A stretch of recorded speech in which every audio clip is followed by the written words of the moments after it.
I'm going to be a very light touch. We've got some really phenomenal leaders here in the area of semiconductors. The success, so much of the success of Texas is going to be due to the individuals that are on this stage right now. So wanted to start with a little bit of a primer and just kind of rapid fire about the importance of semiconductors to everyday Texans and to the nation. We'll start with Adriana. Well, thank you, Drew, and I like the introduction, Adriana, and the 3 J's. Yes. I feel like that's a band name, I think. Appreciate the invitation and being with you this afternoon. The importance of semiconductors to our state and to our country and to our national security cannot be understated. And of course, the gentlemen seated here on stage with me are the experts, and I won't take on a lot of the technology behind it, but just, you know, the number of chips that are in our everyday equipment, materials, automobiles, coffee maker, refrigerator, washer, dryer. Semiconductor chips are everywhere. They are in our daily lives. And I think COVID really hit home the importance of supply chains and supply chain resiliency. And when these chips are not available, what are we going to do? You know, how are we going to, you know, buying vehicles was difficult. And so the importance of semiconductors is incredibly important. How important is it to our state? Texas is the birthplace of the integrated circuit. Thanks to Jack Kilby and Texas Instruments. Now, the state of California will argue with me and will say that that is not the case, but we tell them that that is not so, and that, you know, Texas is truly the birthplace of the integrated circuit. And so the semiconductor industry for our state is incredibly important. 15 semiconductor manufacturing facilities in the state right now. That doesn't count the suppliers. 43,000 Texans are employed by the semiconductor industry. So for the state, it's incredibly important, and for national security, incredibly important. Down the line. Okay.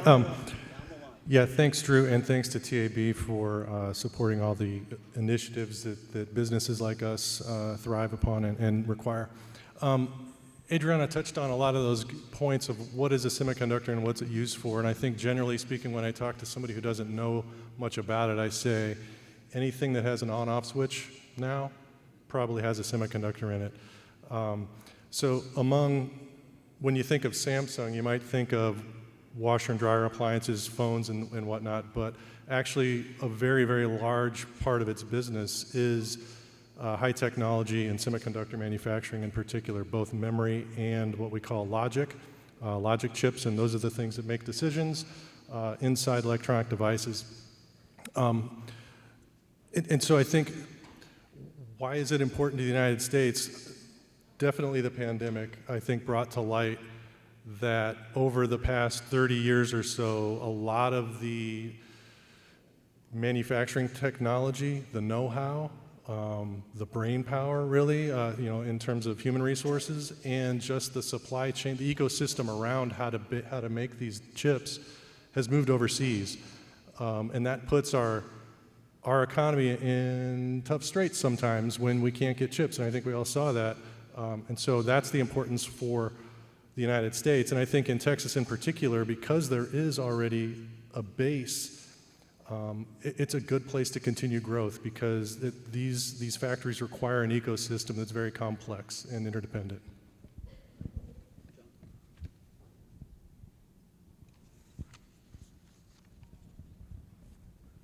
Up top, thank you. Yeah. Oh, it is. There it goes. Thank you for having me. Anytime I get a chance to talk about semiconductors, I'm there. Kind of passionate about it. I've done it for over 40 years of my life.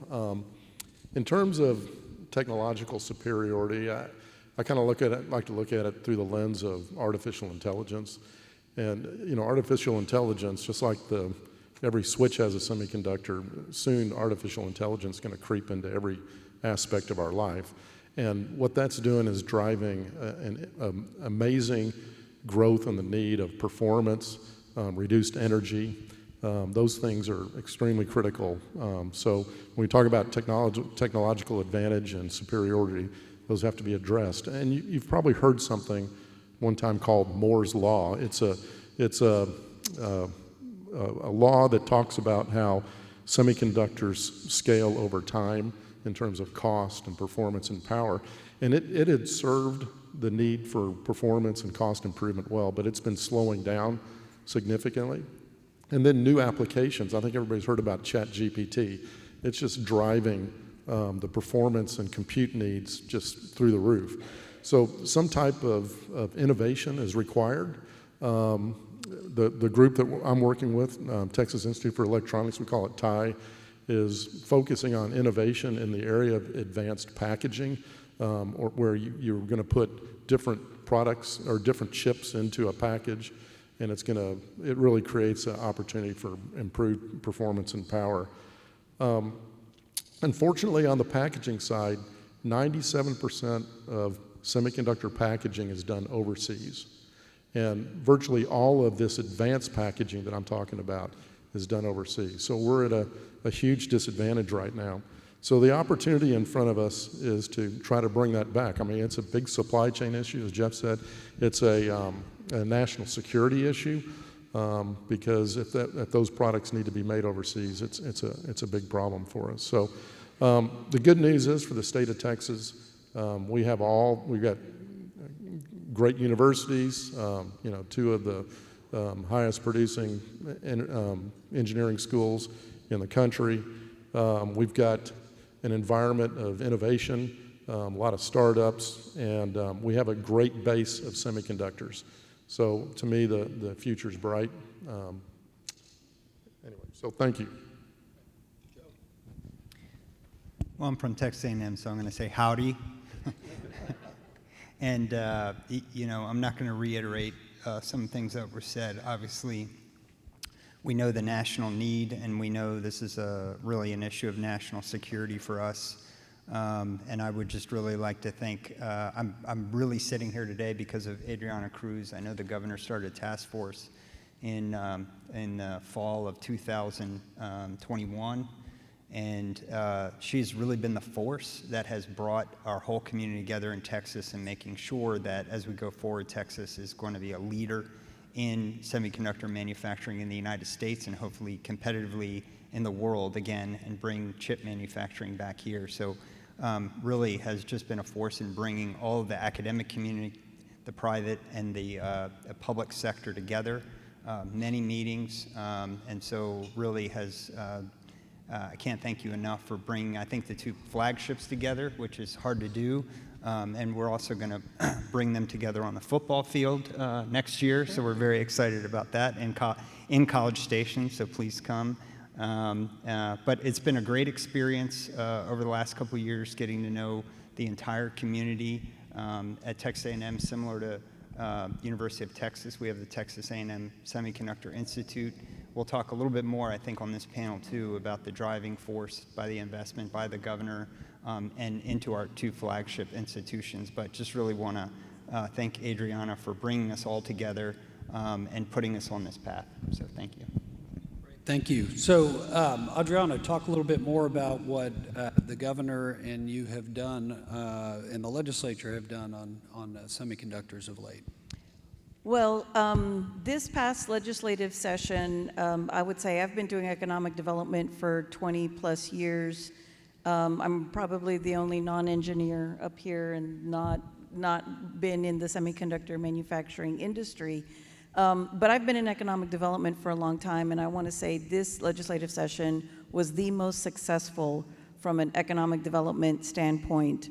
And one of the really big initiatives that was undertaken and signed into law by Governor Abbott was the Texas CHIPS Act. And what that meant was the House and then the Senate passed the Texas CHIPS Act, which created the Texas Semiconductor Innovation Consortium, an executive committee that would be appointed by the governor, lieutenant governor, and speaker, and the Texas Semiconductor Innovation Fund. And the purpose of the Texas CHIPS Act was to really leverage what the higher education institutions are doing in terms of semiconductor R&D, to help support our existing companies in their efforts to expand manufacturing, to expand and to really maintain Texas's leadership in the semiconductor industry. The consortium is comprised of 19 higher education institutions, and they were designated, their presidents would designate who would be members of the consortium. And then there is the Semiconductor Innovation Fund. So many of you may be familiar with the Texas Enterprise Fund, which is our deal closing fund that we use to help attract investment to the state and create jobs for Texans. The Semiconductor Innovation Fund similarly would fund private sector, provide grants to the private sector, and also provide grants to higher education institutions for expand their research capacity around semiconductor design and manufacturing and research and development. $698 million was appropriated into the Semiconductor Innovation Fund. So this new consortium and executive committee, we have created a new division within the Economic Development and Tourism Office, which we are calling the Texas CHIPS Office. So we have 6 divisions right now. We've added a 7th that is going to be focused on the semiconductor industry and that is going to house the staff, the executive director, the program director, that will administer the Semiconductor Innovation Fund and sort of staff up the consortium and the executive committee. Another thing that happened was House Bill 8, which we heard about earlier, right? And the changes in how workforce and the community colleges are funded, which is very important. We heard actually from Grayson Community College the impact that Texas Instruments and Global Wafers are having in their community college district and the programs that they are creating for these employers. And we're seeing it in Dallas College, we're seeing it at Austin Community College to support employers like Samsung. And then House Bill 5, which is the JEDI Act, the Jobs, Energy, Technology, and Innovation Act, which is the replacement for the Chapter 313 program. We're not going to call it Chapter 313, will never be named again. This is now the new JEDI Act, but it is a property value limitation for the school district portion of the property taxes, and I understand you heard about that this morning. So lots that happened this past legislative session from an economic development standpoint and a regulatory and incentive standpoint to really help continue to grow semiconductor manufacturing in the state of Texas. Fantastic, thank you. Jeff, talk about the massive investments Samsung has made both in the United States and specifically in Texas. Sure. First, let me describe, I think, what Samsung Austin Semiconductor does and how long we've been here. So we've been in Central Texas, in Northeast Austin now for almost 28 years. I joined the company in 1997, actually, as an engineer, and so I've been there the entire time and watched it grow. That site now occupies about 600 acres and has 2 factories on it. Those factories build chips, and we measure chips on their critical dimension. And so I'm going to give you some numbers. Don't freak out. Don't worry. I'll explain what they mean. That we build between 65 nanometer and 14 nanometer, and that simply defines how small we can print on the chip itself. The smaller the number, the more advanced the technology. That's what that means. The products that we make here in Austin, we're what's called a foundry. So we don't just make a bunch of products and throw them out on the market and see if someone's going to buy them. These are all build-to-order parts. So somebody has a need, they place it with us, we put it through our process, and then we put it out there. The Taylor factory, back up one second, you asked how much have we put in. So over that time frame in Austin, we've invested about $18 billion. Nowadays, though, a new factory Yeah, that's a B. Nowadays, a new factory basically costs, that's the price of entry. And so the factory we're building in Taylor, it's another $17, $18 billion investment just for one factory now. So these are very capital-intensive projects, and they have an ecosystem. I've used that word before, and I'll mention it again. They require suppliers of not only goods and services, but also chemicals and whatnot to be close to them in order to be competitive with others around the world, because we're not isolated. These chips go out on the open market and we sell to everybody. And so I think you heard that a lot of that's been offshored. And so one of the challenges we have in the United States is how can you make these products and make them cost competitive to the rest of the world? We'll touch on that, I think, in a little bit. Let's see, a couple of other things that I think are important when we talk about semiconductor factories.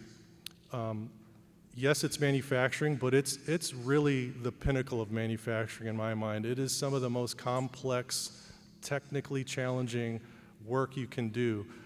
Simply building the building that we're undergoing right now in Taylor, without a doubt, these buildings are one of the most complex buildings being created on Earth right now by man, and that's not an overestimation. So they're highly complex systems that have to be controlled. They come with a lot of great jobs. So in the past, I think these factories were driven by what were called specialists or operators, and they loaded the tools. And so the efficiency with which those folks could load the tools kind of determined how efficient the factory was. Nowadays, it's a lot more knowledge workers that are in these factories. We have automated systems that deliver product, and that requires engineering behind it. We've got thousands of pieces of equipment that require highly skilled technicians to keep up and running. And really, the ability to keep those tools up and the ability to feed them efficiently is what determines a factory's success or not. And so those are really high-skilled jobs that require education at many different levels to be successful. And the other element to these, and this is something we discussed a lot, I think, with policymakers when we were deciding on whether or not to build in Taylor, is these factories they have a long lifetime. Like I mentioned, we've been already in Austin almost 30 years, and it is still a state-of-the-art facility because of reinvestment over time. So these factories, when they get put in the ground, they can be there for multiple generations, and I think they become a pillar in the community that they're in, and they really give back. And so a couple of numbers, I'll be remiss if I don't mention these. In 2022, the Samsung Austin Semiconductor put in or gave back the economic development that it created was almost $14 billion. So that's because of our factory and the people and whatnot that we employ, but it's also because of that ecosystem that we support around us that really leads to that type of economic impact in the area. And then I think the other thing that you mentioned was on incentives, and I know we'll talk about this a little more as well, but those are really, really important to a company like us and to anybody really trying to invest billions of dollars, because that economic impact, Texas isn't the only place that wants that kind of economic impact. There's a big demand to grab these facilities. And you can see even states like Ohio recently that's never had any semiconductors around, and now suddenly they do. So it's because they kick back money into those communities. For instance, in Taylor, we're not even building anything yet, and their tax roll is already up, $1 million this year alone. So I think the benefits that they provide are immense. The talk just before us was on workforce development. I'll stop here briefly, but that's also a really important factor for us because we employ thousands of people. We need lots of trained people, and I think in order for Texas to remain an attractive place to put a business, we have to have employees that want to stay here and work here. Just to give you an example, I've been at Samsung a long time. I've hired a lot of engineers. We hire from the coasts. We hire all over the place. People from the coasts tend to go back to the coasts.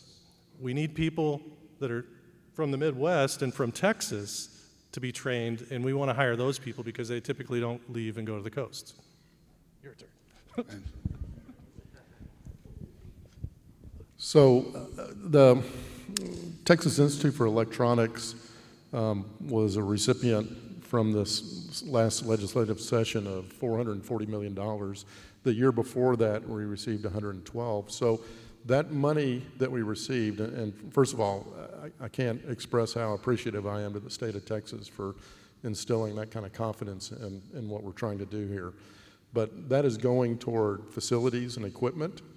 And the idea behind that is a big component of the federal funding, the CHIPS Act, and I'll talk about another program that we're going at, which is a DARPA program, is to have existing facilities because they want this investment to come up. This is on the R&D side of the CHIPS Act because they want that investment to come up quickly. And so that's extremely important. And we're actually blessed with 2 facilities that we have. We have the existing fab on campus at the Pickle facility, and we also have the former Semitech. We have full access to the former Semitech campus too, so that's very attractive. Now, this 2 fab strategy we have is also very interesting to the government because they're actually focused on 2 different things. One is focused on more on the R&D side, and we had funding for a secure fab, so that fab is going to be focused on defense electronics primarily. And then at the Montopolis Center, we're going to be focused on advanced packaging in terms of silicon integration. The defense does a lot of exotic materials, so that's why we're doing that at this R&D fab. So the Pickle facility is going after a specific funding called NGMM. It's Next Generation Microelectronics Manufacturing. And it's an $840 million program. We thought it was going to be something smaller than that, and the proposal came out and was $840 million for a single facility. And there's 3 or 4 centers that are bidding on this.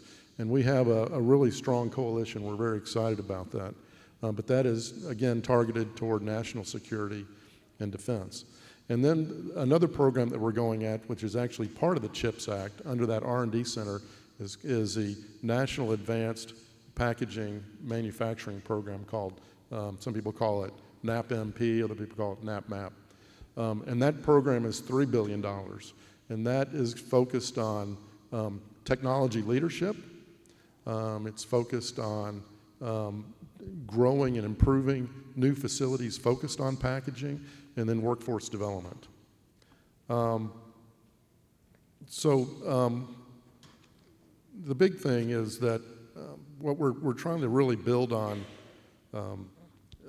we're building a coalition of strong Texas university network.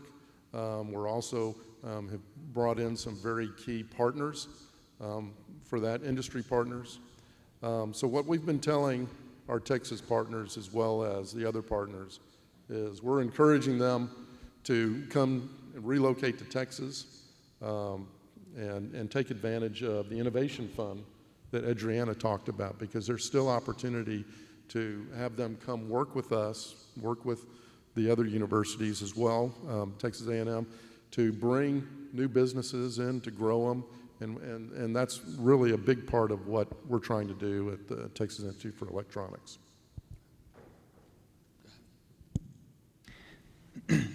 I'm just going to add on to this. We're truly grateful for the Texas CHIPS Act because I think it was a recognition of the 2 flagship institutions training really a high quantity and a high quality of students that would go into the workforce at Samsung and our industry. So that was critical. It was a great investment. At Texas A&M, we have now 77,000 students. We're the largest university in the country and the largest engineering program in the country with 25,000 students. And our research expenditures now are only second to MIT, which is hard to believe, but we're over $400 million annually. So we've really built a robust program, and similar to UT, these are the 2 top 10 engineering programs in the nation that we have right here in our backyard. And so developing a program to train them from the semiconductor industry is critical.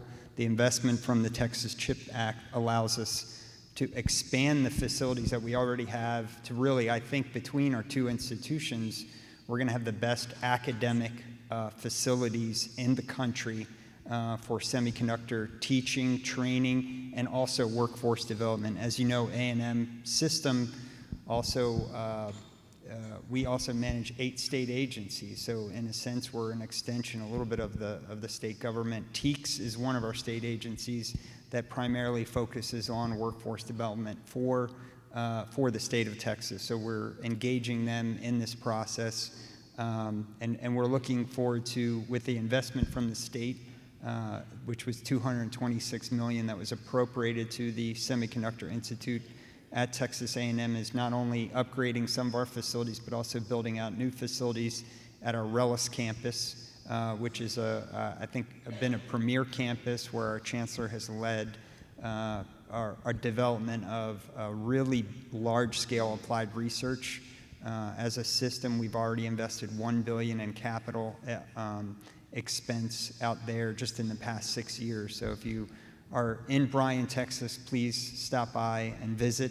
But we look forward to growing out those facilities and really training the next generation for Samsung, Texas Instruments, and the private sector here. And also just really grateful, not just the investment from the state of Texas, but also from the private sector.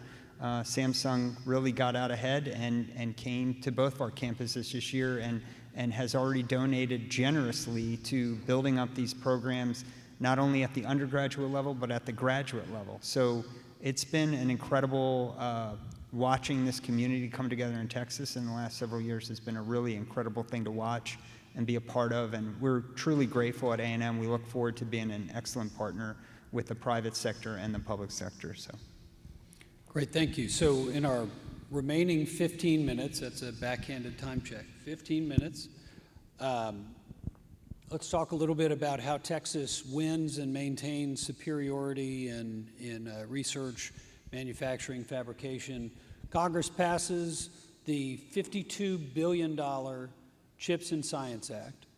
40 billion of those is for tax agreements for private companies who make very sizable investments in the United States. 12 billion of that is for ensuring America and its allies to maintain overmatch in technologies. So what's next, and what does Texas need to do to win? So Adriana, why don't you talk a little bit about the governor's strategy on elevating Texas's competitiveness? Sure, thank you. And thank you, Dr. Elabd, for your kind words on the the Texas task force that we formed in the office. It was certainly a team effort and continues to be a team effort, and that was part of Governor Abbott's strategy.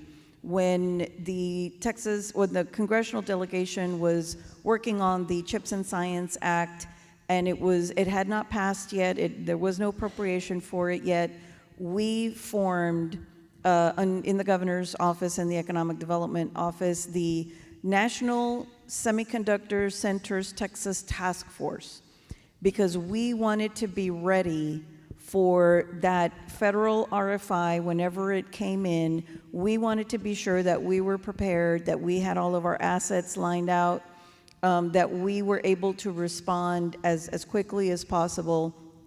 And so we formed a task force made up of higher education institutions, private sector companies like Texas Instruments, Samsung, but also the suppliers, Applied Materials, Topan Photomasks, Tower Semiconductor, Tokyo Electron, big companies, small companies, like anyone geographically diverse, the higher education institutions, not just our flagship institutions, but Texas State University, Texas Tech University, UT Dallas, UT Arlington, UT El Paso, so really a broad, diverse group. And then industry associations. TAB has been a member of the task force, the Texas Economic Development Council, the Texas Association of Manufacturers, just as broad we could. So in addition to the 3 institutions here, 60 others. So it was a pretty big group, and we started meeting on a regular basis to understand the Texas ecosystem and to understand what our strengths and assets were so that we could be ready to win, as you are mentioning, Drew. This group sort of was the inspiration behind the Texas CHIPS Act and putting a group like this and codifying it in statute.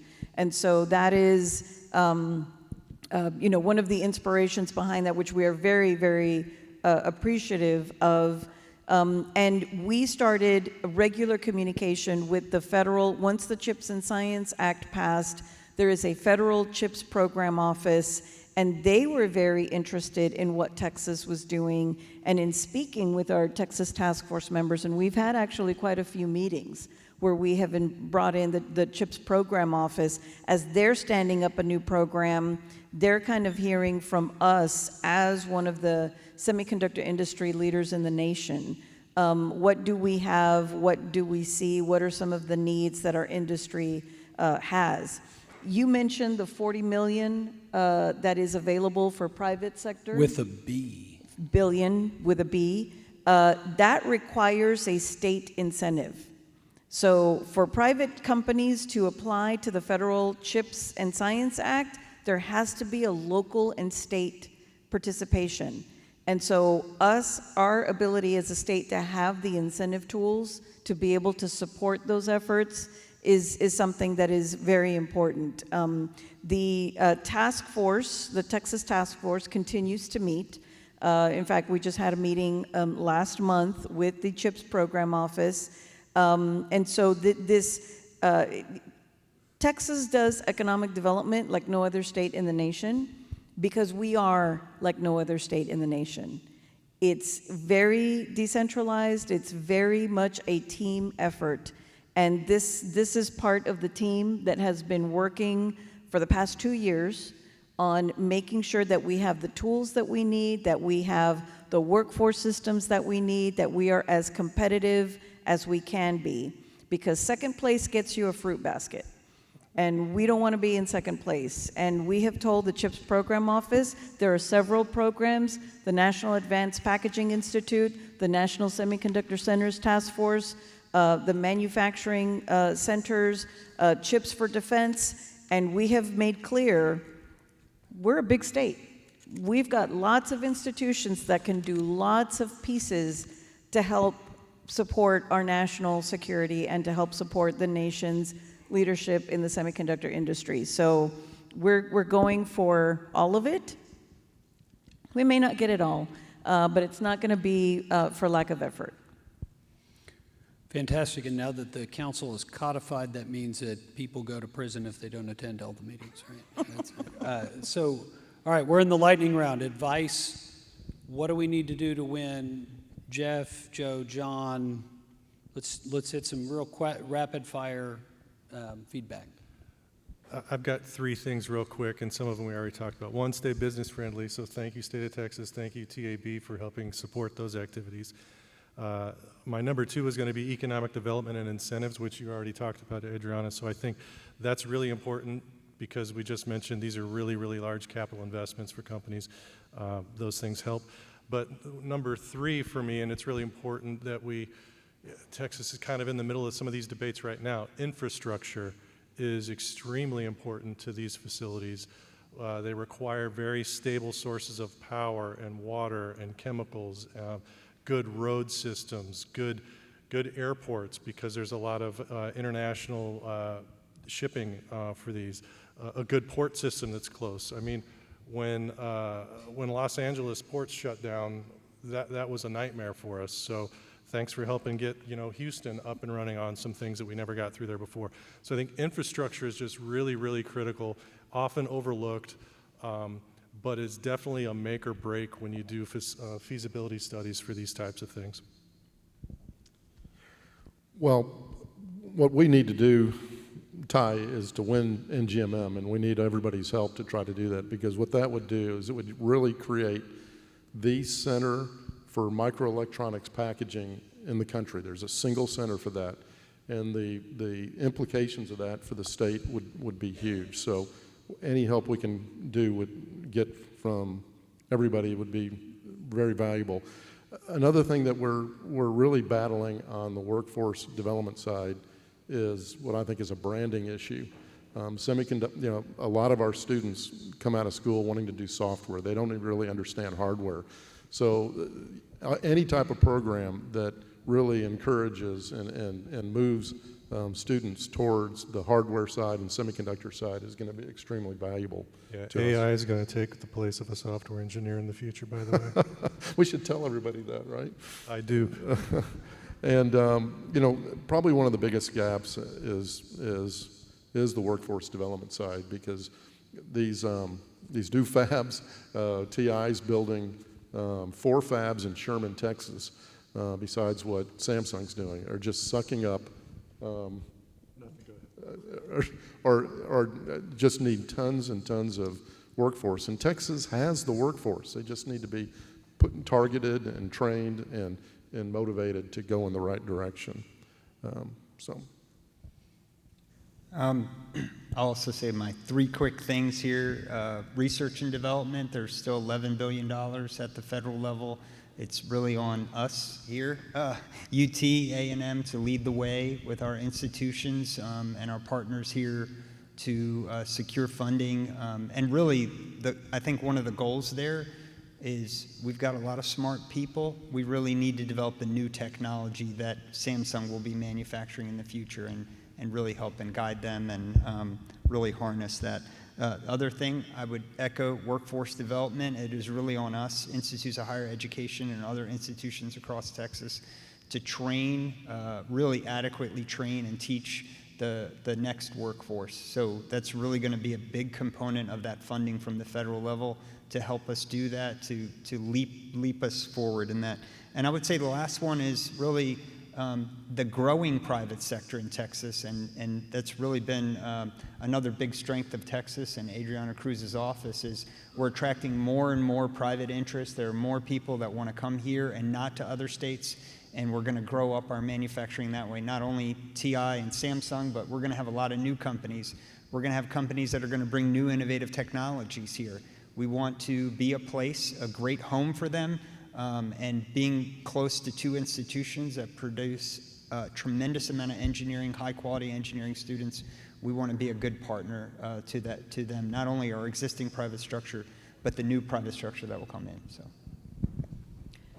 Drew, do I have 30 seconds? Yeah. Woody Hunt mentioned complacency. We cannot be complacent. We cannot assume that just because we have it, or just because the integrated circuit was born here, that it's going to stay here, and that semiconductor manufacturing, that these manufacturers are just going to choose here. You will read in the paper, oh, we didn't need to do anything. They were going to come here anyway. I can assure you there is nothing further than the truth. We talk about the wins. We talk about Samsung. We talk about Texas Instruments. We talk about Global Wafers. We don't talk about the ones that we've lost. We don't talk about Micron. We don't talk about others.